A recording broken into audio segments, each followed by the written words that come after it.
The Quran is the word of Allah. Allah said he's a prophet. Who are you, man? No. Allah. Who wrote the Quran? Wait. Now you're changing the topic. So you went from Quran to who wrote the Quran? Okay. Who wrote the New Testament? Who wrote the New Testament? Was written by man, okay. Just like the New Testament, yes? But Muhammad never said Just that like I the am New a Testament. prophet, okay? Who wrote the New Testament? Why do you call him a prophet? I'm asking you, who wrote the New Testament? Listen, man, you answer my Man, questions yes, first. man. Answer my Man. questions first. Okay. Answer my First questions. use logic. Okay, the What Quran. logic? Listen. I You don't use know logic? God. I use God, not logic. Which okay? God? What's the Because God's name? Human What's your logic, God's name? Human logic is limited, okay? It's not God's logic. God's logic is totally different. That's how you don't understand Trinity and anything else. So do you have God's logic? Okay, of course. Are you Through the God? Holy Are you Spirit- God? Yes, through the Holy Spirit I receive what How I do you need. know you have the Holy I Spirit? receive, okay? How do you know you have the Holy Spirit? How do I know? Yes. He proved himself to me. Jesus proved himself to me, okay? How? How?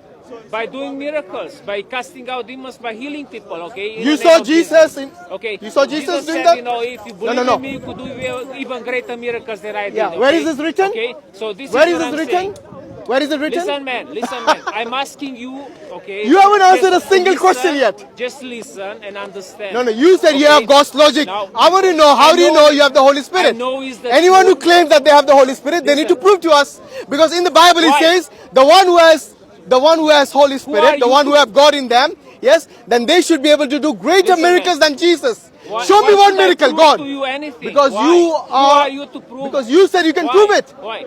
You said you could Listen, prove it. man, this is not how the You see, I knew he was lying. I knew he was lying. Lying? Because he said earlier he can prove it. Now he's Okay. saying, why should I prove it? Why should I listen to you? man. You're just lying. That's all you're doing. Oh, really? Yes. In the From my Bible it point of says view- the believers will be able to do greater miracles than Jesus. Yeah. Show me one miracle you can do. Go on. Oh, really? Show me. This is what You see what I mean by liars? Listen, This is what you are. Satan said to Jesus. What? Throw yourself, because the angel is going to look after you. Did Jesus listen to Satan? I'm not looking at Did Satan's word. I'm Jesus looking at listen to Jesus' the words. Satan? This is what Satan Jesus' said. words are this. Throw yourself. If you And because the angels are going to look the after you believers and take will be care of able you. to do greater miracles Okay. than me. So why This is should I the words of listen? Jesus, Why not should I Satan. listen to whatever you say? No, listen to Jesus, not me. This is what I'm saying. These are the Okay, words of so Jesus. because you say so, I'm not going to do it. No, okay? these are the words of Okay? Jesus. But if I'm telling you this is the third the Holy time. Spirit is telling me to do that, yes, I'm How do going we know to. you're the Holy Okay? Spirit telling you? It might be the unholy ghost in you. Listen, man. Search it. Ask for it. Can you be forgiven? Okay? Ask and you receive, okay? Let me ask you. Ask, Can you ask Jesus be in your forgiven heart, receive without Jesus, the shedding and you of start blood? with that. Can you be Okay? forgiven without the Can shedding you- of blood? Can you ask? No, you cannot. Can you ask that? Jesus, what? I want you in my life. Why should I want Jesus? to- I'll ask the God of Jesus. No, God of Jesus. You don't have access to God of Jesus. I You know do. who Jesus is? Unlike you, I do. No, man, because you have sin in you. You cannot approach God. Because Don't you have God sin in is you? Holy, holy, holy. Have you not okay? sinned? So you have Have you sin not in sinned? you. Yeah, but through Yeah, but- Jesus yeah, but- Christ, through Jesus Christ, I have access to No, God. there's no access to Because God. This is what Jesus Jesus is. himself- Jesus listen. is an intercessor, yes. Middleman. We don't need middleman. We are Muslims. We have direct access to Jesus Allah. died for my soul, You see, okay? this is the difference He between purchased Christians my and Muslims. soul, The okay? He Muslims purchased have my direct soul. access to Allah, to God. They have an intercessor, means a middleman. Exactly. We don't need have middleman. access. The one who has direct access is much better than one who You needs a cannot middleman. approach God with your sin in I you, just told you, because if direct you approach access. God, We have direct access. you die. Do you understand? According to you, So maybe. this is- We don't die. No, We it's have direct according access to to the word Allah. of God, which is the Bible, okay? The Bible is this false.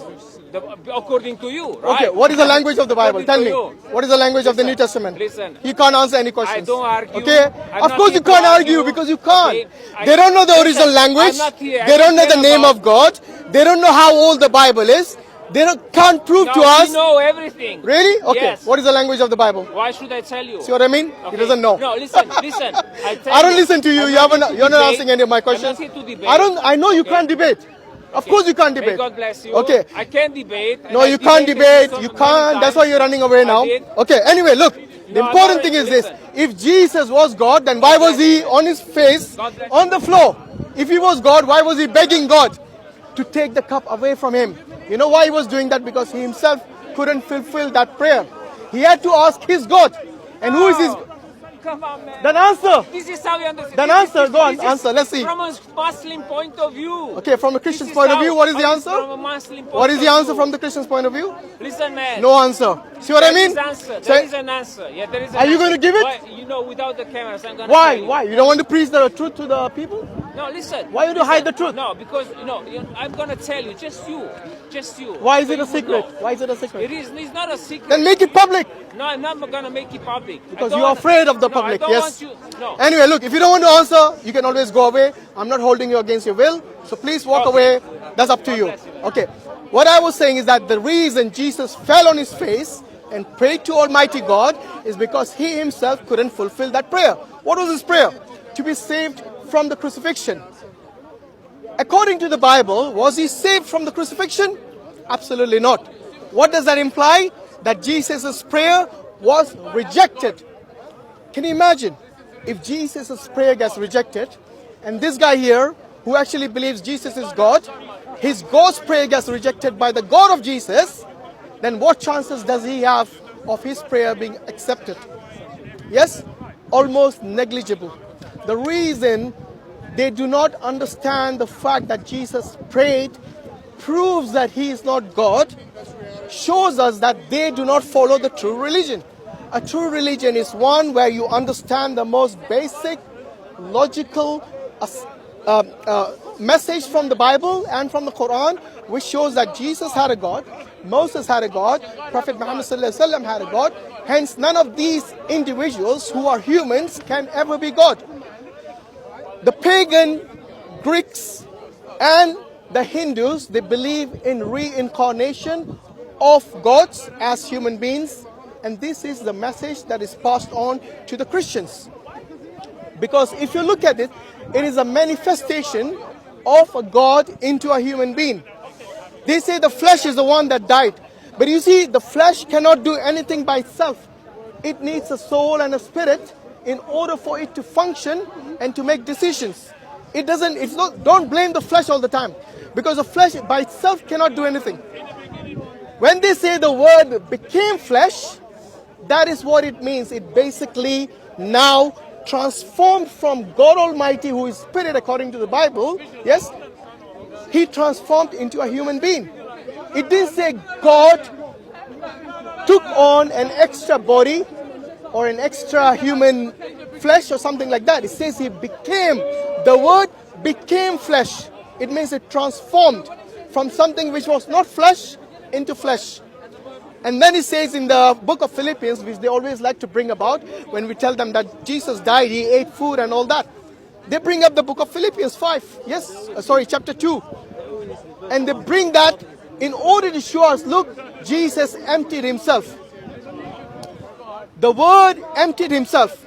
Now, what emptied himself? Obviously, the divine nature emptied itself and became human. That I can't think of anything else. What else will it be emptying other than its divine nature, which it was when pre-incarnation, and then it became flesh. The word became flesh. The word emptied himself. The Logos, the second person of the Trinity, emptied his divinity and became a human, a limited being. This limited being is now able to die. Yes, so don't say the flesh died. The flesh is obviously there. But you see, the person is the one who died. When they say the flesh died, yes, that is exactly what they're doing. They're defining to us what death means. When the soul separates from the flesh, that is what death means. So when they say the flesh died, in fact, they're telling us he died. Every time they say the flesh died, they are telling us indirectly that yes, he died. Because that is what is defined as death. Separation of the soul from the flesh, from the body. And that is what happened to Jesus according to their belief, according to the Christian belief. So Alhamdulillah, they themselves are telling us that Jesus died. And you see, if I ask you the question, does God die?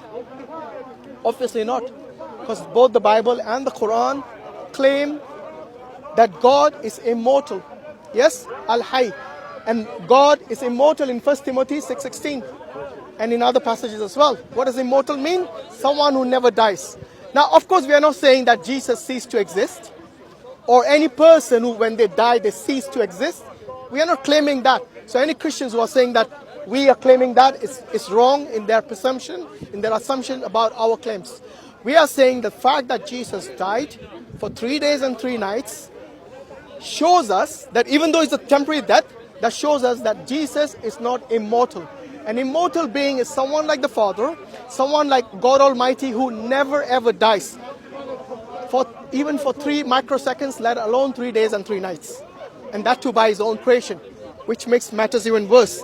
That this being who is all-powerful, who is sovereign, who is almighty, had become so weak that he died by the very creation that he created.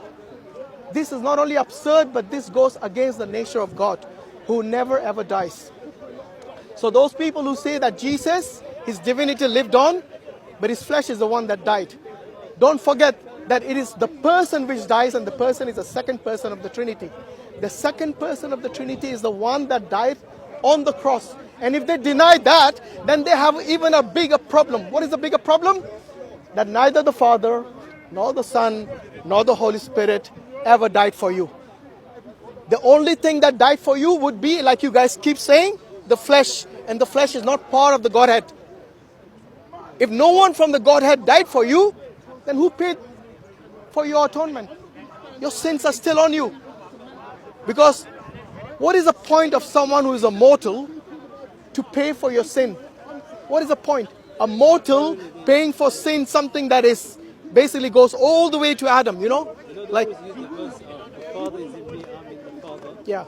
So what we are saying is that this is not fair, that someone who is a mortal, someone who is able to die, someone whose flesh has to take your sin. And that too, someone who is innocent. Why should someone innocent be killed for your sins? If God Almighty is so powerful, and according to you guys, he can do everything, and one of the things that is possible for God is to forgive you. He doesn't need somebody's blood in order to forgive you. At least Allah doesn't need somebody's blood to forgive you. Yes? However, I believe the Christians, they have this condition in their book, in Hebrews chapter 9, verse 22. It says, there is no forgiveness without the shedding of blood. Why have this condition for God Almighty? That in order for him to forgive you, some innocent person has to pay with his life. That blood is necessary to be spilled in order for you to be forgiven. This is not only unjust, it is not even befitting the mercy, the merciful nature of God Almighty. Because God is able to forgive you and he's able to punish you. And this is something which we see in the nature of God Almighty that he has done throughout time. So whether if you look at the book of Ezekiel, where it says the Father is not accountable for the sins of the Son and the Son is not accountable for the sins of the Father, which to me seems perfectly just, that no one should carry the sin of somebody else. And this is exactly what the Quran says as well at the end of Surah Al-Baqarah. That no one, sorry, not in Baqarah, I believe in some other passage, but it says basically no one else is to be held accountable, I'm paraphrasing, for your sins. And this is both in the Quran and in the Bible as well. So God Almighty would not be portrayed as being unjust by saying that the only way he can forgive is by spilling the blood of an innocent. And that too a human sacrifice, which God is abhorred about. He basically, he warned against that to the pagans, the people who were sacrificing their children to Baal. Yes, the false god. He said such a thing would not even cross his mind. So how can this very God who rebuked those people, yes, now in the New Testament says the only way for you to be saved is by a human sacrifice? To me, that is not only, like I said, unjust, but it goes against the merciful nature of God Almighty, that he would never be unjust, nor will he be so not so cruel that he would kill an innocent man like Jesus Christ. As a Muslim, I believe that is a blasphemy, and that is something that goes against the teaching of the true God, and the God of Jesus would never do that. Why I say God of Jesus? Because that is what Jesus himself said in John 17:3, that the only true God is the Father. And he says in the same one, the only true God, and Jesus Christ whom you have sent. So you see in the same statement, he's separating the two. He's making a distinction between the only true God and the Christ whom this true God has sent. It means he's talking in reference to the two, the Father only and Jesus Christ. And only one of them is the only true God, and according to Jesus Christ, that happens to be the Father. So Jesus is not the true God. Yes, the Father is the only true God. And why do I say the Father? Because that is a term used by the Hebrews in the Old Testament for God Almighty. As Muslims, we use the term Allah. Yes, and this term the Hebrews used was maybe Elohim or Eloh, or as they would say in Aramaic, the term is Allah or Allah, depending on which part of the Aramaic Syriac language that you would be speaking. So these terms are very similar. In fact, the Christian Jews and the Christian Arabs, they were using the term Allah long before the Prophet ﷺ was born, which shows us that this term was already present there amongst them. This is a reference. The Lord our God is one. They say it doesn't mean one God. Is it one? Yeah. So anyway, believe in one God is something that everyone claims that they do. Like the Christians will never say that they don't believe in one God. But we say that when you say one God, you're right. But when you say the term Godhead, that implies three in one. So the Trinity is in the Godhead. If you believe one God, then believe like Jesus, the one true God. That is only the Father, not the Trinity. The Trinity came about in the 4th century. Yes, you'll never see Jesus advocating the Trinity. I'm not talking about the word Trinity, but even the concept of Trinity is not present in there. Yes, what is the point of Jesus hiding this most important fact? What is the point? If it was true, then why did no other prophets, including Jesus Christ, ever advocate this? The only reason I can think of is because God did not advocate this, and the prophets and the messengers followed God Almighty, and this is what Jesus also did. Jesus said, I do what I see my Father do. So if his Father never claimed a Trinity or he advocated a Trinity, obviously Jesus wouldn't do that. So where are the Christians getting this from? From the church. And the church formulated this doctrine in the 4th century and the 5th century, 400 years after Jesus Christ. Can you believe that? Alhamdulillah. I mean, we don't have this confusion in our religion. We believe in the oneness of Allah, and I believe the Jews in Judaism, the religion, also do not have this confusion. They also believe in a one true God, which is exactly what Jesus also advocated. So all the prophets, all the messengers, yes, and the apostles even, they never advocated such, the 12 apostles. None of them claimed, oh, we worship the Trinity or a Godhead or something like that. Yes, all of them were identical in their in their teaching, that they worship the one true God. So if you look at Deuteronomy 6:4, where the Shema is there, it says, "Hear Israel, your Lord, our God, the Lord is one." And the same thing was repeated by Jesus Christ in Mark 12:29. The exact same words, the exact same Shema that was given to Moses, Jesus repeated that. And that doesn't have the concept of the Trinity in there. It teaches about one God, and this one God happens to be the only true God, and this one true God is, according to Jesus Christ, the Father, which is a Hebrew term for God Almighty, and not the Trinity. Anyway, Jazakallah khairan. Assalamu alaikum wa rahmatullahi wa barakatuh.